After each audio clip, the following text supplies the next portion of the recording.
Hi, this is Ian, author of Google Drive and Docs in 30 Minutes. Today I'm going to show you how to share a Google Sheets with somebody in your organization so that they can edit it. If this video helps you out, please take a moment to like it and follow me.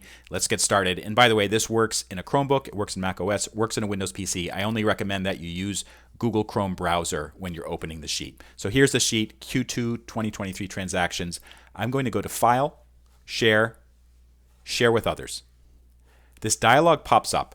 Right now you can see it says general access, anyone with the link can view it.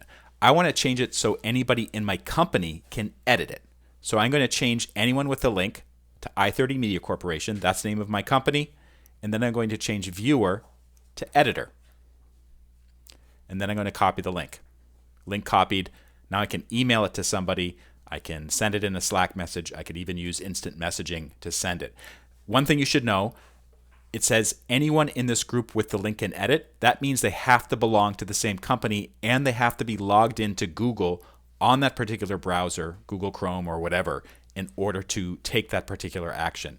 If they're using their personal Google account, it will not work. If they're not logged into Google, it will not work either. So this is using a kind of a Google Apps, G Suite, Google Workspace type of thing.